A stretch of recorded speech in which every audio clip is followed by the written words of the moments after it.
Hello, it's going to be a short video today. Just talk about the bike accident I had the other day. A little bit of damage. There's a scratch, I don't know if you can see it, scratch along there. Smashed my mirror, broke the arm. But to change that mirror I have to take all the front end off and take this plastic off once I get the front end off, change the arm, put it all back together, which is a pretty big job. Wasn't my fault, but when it happened I was turning into the condo. I'll show you where it was. So I come out of the 7-Eleven, which is here. There's a 7-Eleven. I come out of there on my bike, looked up this road up here, nothing coming. There was nothing coming at the time, and then I drove down here in the middle of the road with my indicator on to turn into there. So I stopped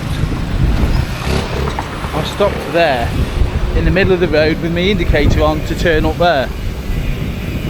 There was a car coming that way, that's the reason I stopped. And then all of a sudden, from behind came this motorbike, overtook me on the right hand side which I was turning. He noticed then the car which was coming up the road. So then what he did, I think,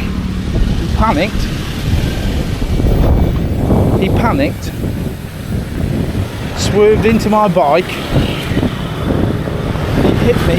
He hit me there, lost control because the car was just here, lost control of his bike.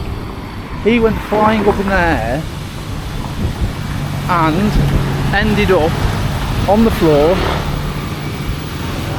in the middle of the road here. So we travelled from that turning where that bike is now to here in the air. He landed on the floor, the bike landed on top of him, his helmet come flying off as he was going through the air, the bike landed on top of him, and I parked my bike up on the opposite side of the road, came over. There was blood pouring out of his head because he had a massive cut along there. You could see his cheekbone, and he was unconscious on the floor. I went to move the motorbike, but all the Thai people were going, no, you leave. The bloke was unconscious on the floor. The woman that was at the side, she had smelling salts. She brought him round after about 2 minutes. I was absolutely shitting myself. I thought he was dead for a second. And I was panicking because I thought, oh my God, I've had an accident, I'm in Thailand, what's going to happen? 20 minutes later, after him being lying on the floor, covered in blood, with the bike on top of him, the ambulance turned up.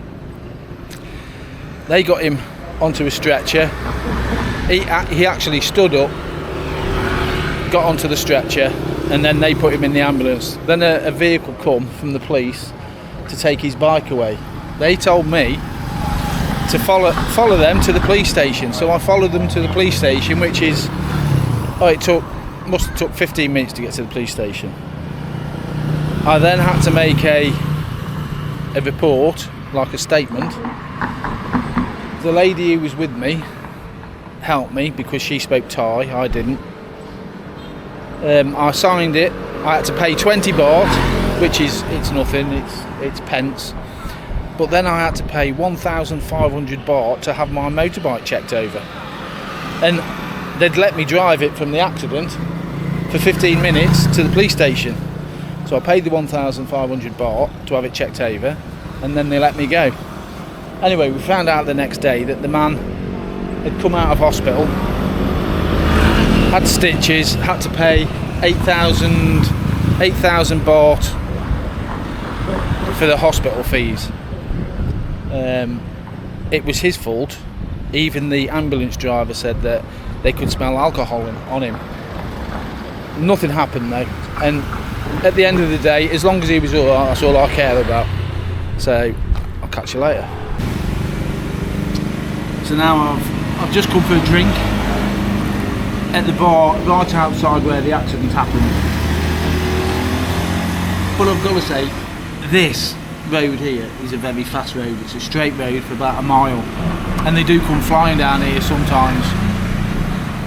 And what I've got to say is the Thai people that were standing at the side of the road and the witnesses, the Thai witnesses, were ever so nice.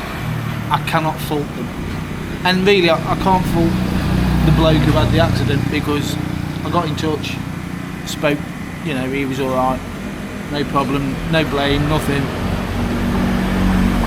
It was just scary at the time, because you're a foreigner in a different country. You don't know how things can turn out and how police and things like that react. But everything, I've got to admit, everything turned out okay. I wasn't injured. I'm glad the bloke's alright.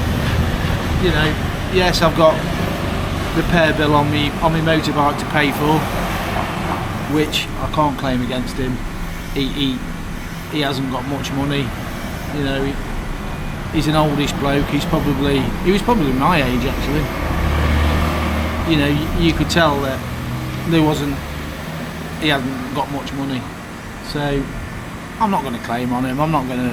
I'll just put my big boy pants on and just get it sorted myself. But it was weird, because the day before I'd sold my bike, and the man was going to come and pick my bike up the next day, and then I had that accident at night, and he cancelled. He said, no, I don't want it anymore. There's hardly any damage to it really, considering it could have been a lot worse. I could have been turning and he could have sideswiped me, and I could have ended up in hospital. I could have ended up disabled. I could have ended up dead. So lucky, very, very lucky. Don't disrespect Thailand at all. You know, it's a good place. People are nice. It's just make sure that you've got everything in place. You know, your health insurance, your bike is taxed, insured, you're wearing your helmet. You know, if you do everything right, you shouldn't have a problem. So I'm going to enjoy this one drink, and then I'm thinking about getting out my haircut and enjoy the rest of the day. I might even get a little bit of food, I don't know yet. But yeah, I'm alright people, not a problem. Just a bit scary at the time, but it's okay. Onwards and upwards. See you all later.